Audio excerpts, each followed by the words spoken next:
these studies together, they really paint a picture of how diverse forms of exercise, from aerobic exercises all the way to martial arts, can really offer, multiple benefits for children with ADHD. And not only can regular physical activity help in managing symptoms like impulsivity and attention difficulties, but it can also play a role in improving cognitive functions and even brain structure.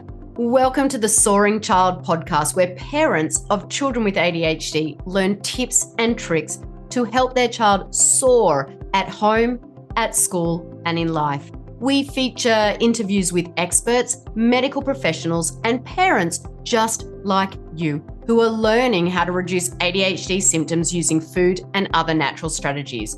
Because children with ADHD deserve to soar just like every other child. I'm Dana Kay, your host. Hello, parents, and welcome back to another edition of the Soaring Child podcast.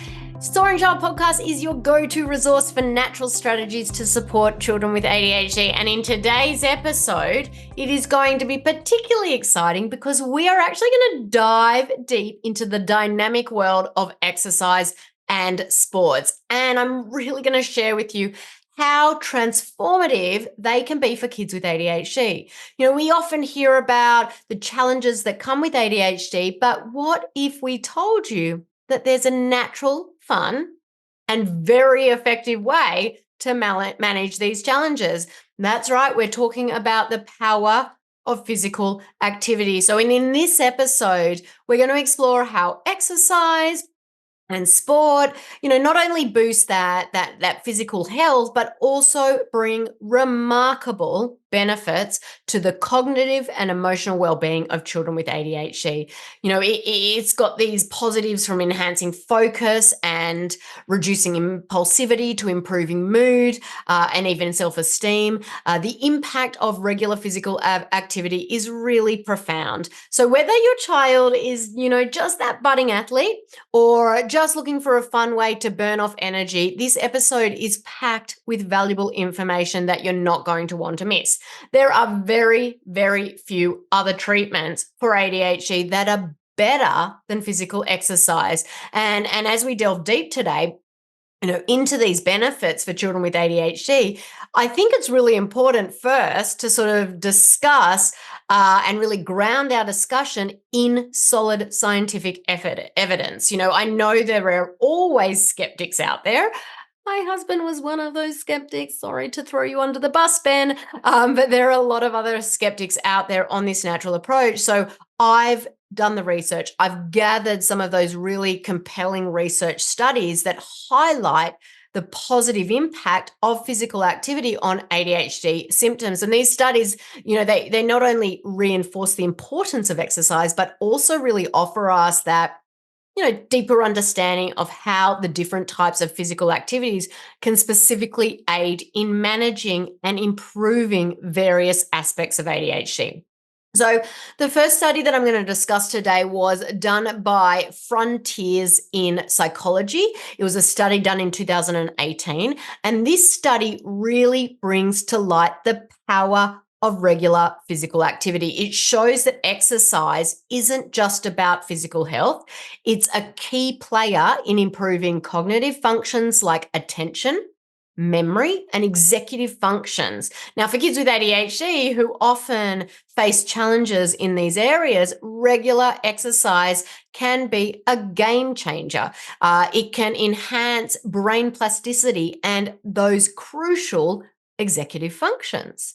So that is a really good study. The next study was done by the Medicine and Science in Sports and Exercise Review. It was done in 2016.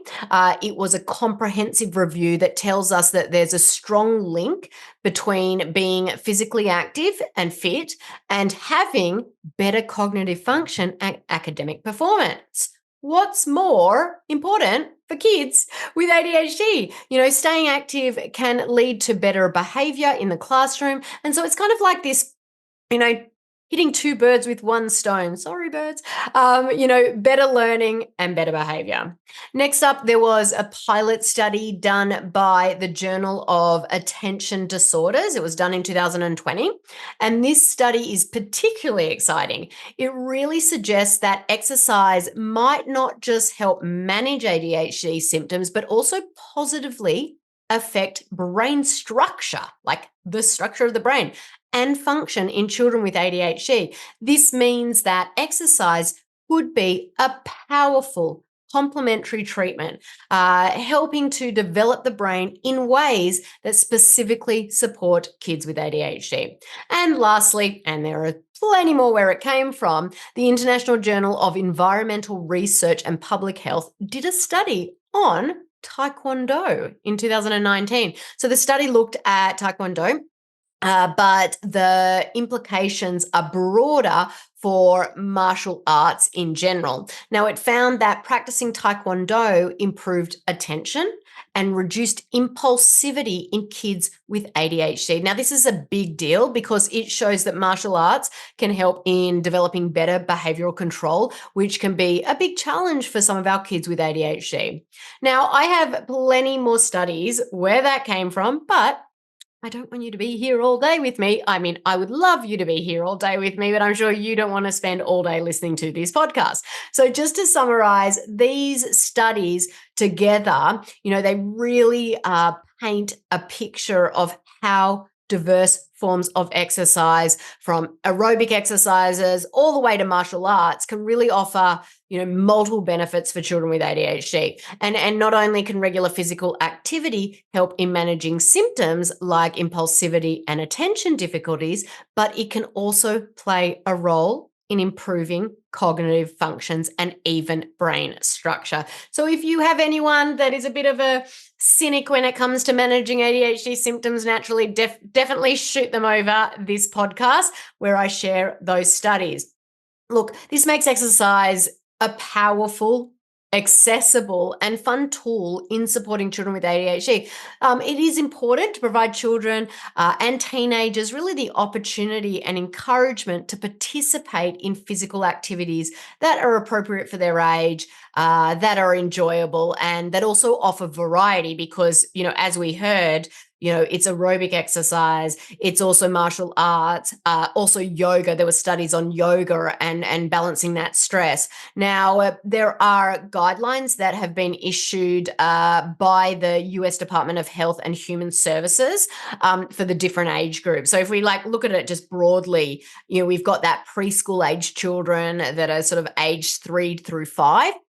They sort of state that they should be physically active throughout the entire day to really enhance growth and development. So it's not just like an hour here or 10 minutes here. It should be physically active throughout the day. Now, if we've got children and adolescents aged 6 through 17, they are saying that they should do 60 minutes or more of moderate to vigorous physical activity daily. But I want to say it's all about attitude, okay? Just like everything in life, the way you approach that physical activity is all about attitude. So really, when turning your focus to this area for your child, and obviously your life as well, be sure to sort of frame it as something fun and never a chore. If they don't like a particular sport or activity, that is okay. I'm sure just like you and I, we don't love everything. Don't push them to do it. As mentioned, we really want this to be something fun and never a chore. And if someone doesn't thrive at soccer, don't push them to go. If they really don't want to go, why should we push them? Let's make it fun. Let's make it exciting, and let's make it not a chore. And don't forget to encourage your children to sort of seek out activities based on their interests that are enjoyable, but also offer that variety, and you can be creative. Now, outside of normal team sports, I wanted to give you some of those creative ideas just to sort of get you started. I'm going to dive first into martial arts. I mean, I've already shown you the studies. They've documented tremendous improvements in children who study martial arts, and it's shown to strengthen neural networks in the brain. It enables kids with ADHD to practice that self-control. Uh, this type of movement also helps with helping them develop coordination while building strength. The next up is one of my favorite and one of my things that my boys do often, and that is trampolining.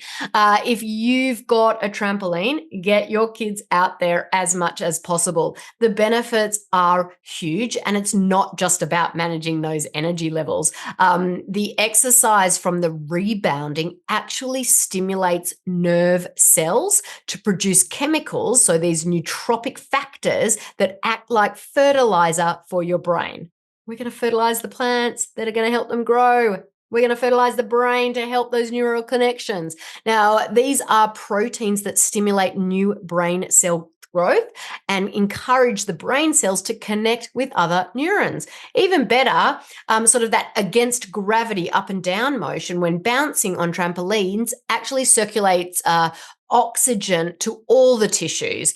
This creates stronger nerve pathways between the left and the right brain. I'm going to give you more benefits here. The lymphatic ducts expand, and lymph flow has the ability to increase as much as 14 times the normal amount, which helps build your immune system and helps the body detox from toxins. You know, if you've been listening to this podcast long enough, you know that toxins are one of the things that create inflammation in the body. So trampolining in itself has multiple benefits. It's really great to get them out there in the morning before school so they can get ready for the day ahead. You know, even if you don't have one at home, my boys actually did trampolining and tumbling at a local gymnasium when they were younger, and they would go on multiple times a week and actually learn trampolining. They absolutely loved it. My older son was even on the trampolining team and competed not professionally, competed at child level in trampolining. So yeah, definitely one you want to look into.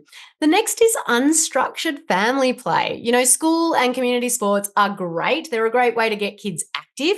However, this usually leaves parents on the sidelines, and not all children and teens actually enjoy these organized team sports. So to encourage exercise as a family, just plan some unstructured activity into your family time. You can play freeze tag, you can go to the playground, backyard sports, even impromptu dancing are a few examples. And I have to say that is a favorite in our family. We get that music pumping on a Friday night and we just dance around and have loads of fun. You could also make yard work a game. You know, you can turn any mundane chore into a game of who can finish their task first. You know, clearing the leaves in the yard or shoveling the driveway is a great way to spend time outdoors while being active, while getting out into nature as well. Make it a game by adding in some competition to the mix. How about setting up a scavenger hunt? I love these. They're so much fun. And it's a great way to get the kids excited about moving, and they won't even realize they're actually getting physical activity. Definitely good for those teens who don't want to come out of their room. You can do it as a family. You can get other families in the neighborhood involved. You can make a list of items to find or collect. You can pair up. You can see who can collect all the items the fastest. You can even Google, family scavenger hunts for ideas on how to make this super fun. Now, my family also loves to hike. We live in the Pacific Northwest, and there's lots of hiking around my area. But if you don't, you can go to the park, to the beach, or another outdoor area for physical activity. It's also a really great way for the family to reconnect with nature. It also gives you a really great opportunity to explore the surroundings and learn something new. You may even want to spend some time beforehand researching information about the local trees, the flowers, or birds, really to add an educational aspect to your trip outdoors.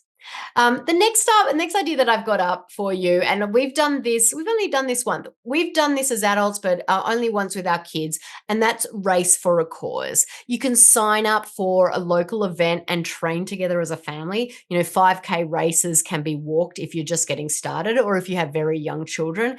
And many races donate proceeds to a deserving charity. Now, for older kids, a cycling race is a fantastic way to get fit together. Training together together towards a common goal provides that really good source of motivation, but also it means a lot of bonding for the whole family. And we really want to, again, as a part of this whole natural ADHD approach, we want to promote that repair, that bonding, that family camaraderie. Now, the next one is an all-time favorite in our house, as I mentioned briefly, and that's a weekly dance party. Friday nights, my favorite. Weekly game night or an ongoing dance party.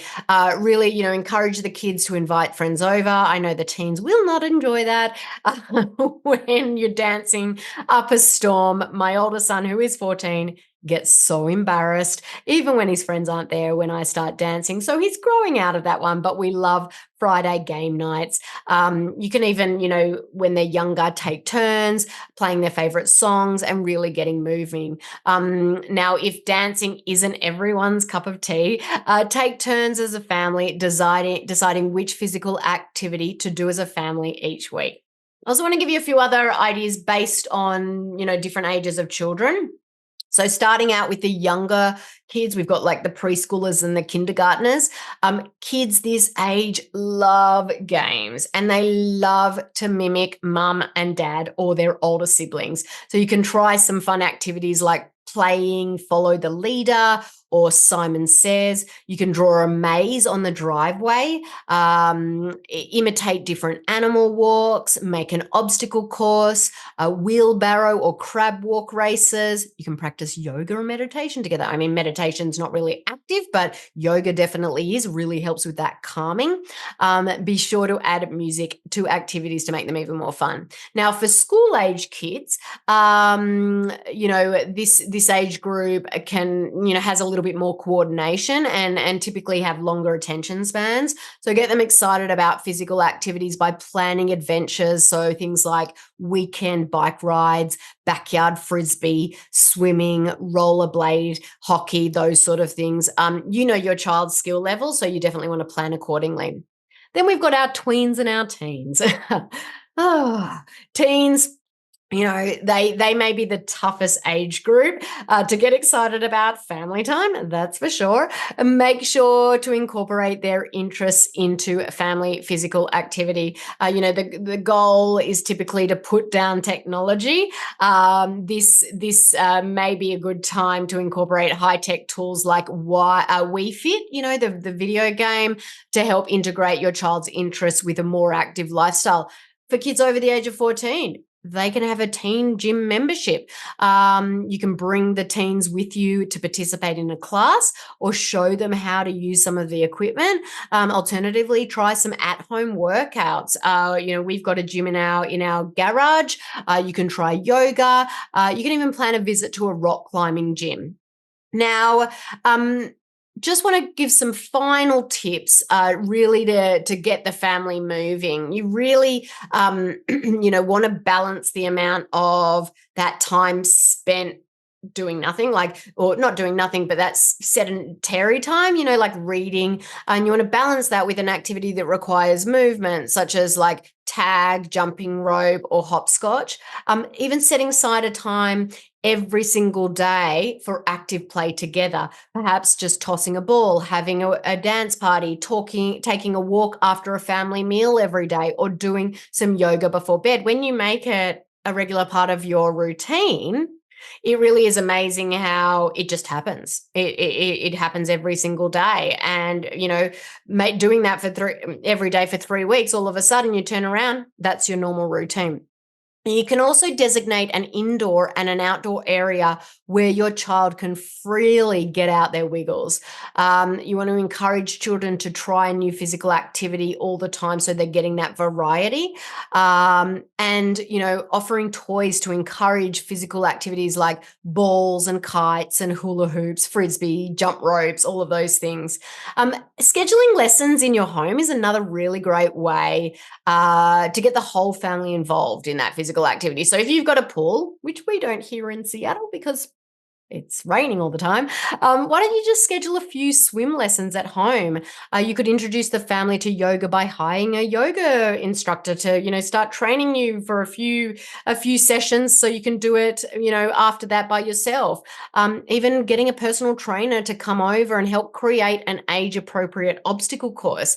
Really, the options are limitless. Really, just using your imagination and be creative. And I hope that, today's episode has sort of made you start thinking outside the box. I know it's hard to find that time for exercise and fitness in our busy schedules.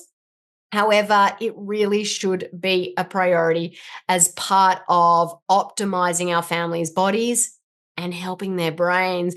If you make it a priority, your kids are more likely to do the same. Make it a habit to incorporate physical activity into your day every day. And I am sure that you'll start to see some of those great benefits very soon. So, that's a wrap on today's episode about the amazing benefits of exercise for kids with ADHD. I think it's been a real eye-opener, hasn't it? Diving into these studies, we've really seen just how big a difference staying active can make, not just in our kids' physical health, but in their brains, in their emotions as well. So let's take this knowledge and make it part of our everyday lives, whether that's that family bike ride, a martial arts class, or just dancing around the living room. Every bit of movement counts. Remember, we're in this together, and every step we take is a step towards helping our kiddos thrive. Thank you for joining me on this week's episode of the Soaring Child podcast. I'm Dana Kay, your ADHD health practitioner. Keep on thriving. Thank you for listening to the Soaring Child podcast today. To learn more about how to help your child with ADHD soar using natural strategies, visit our website at adhdthriveinstitute.com and follow us on social media at ADHD Thrive Institute.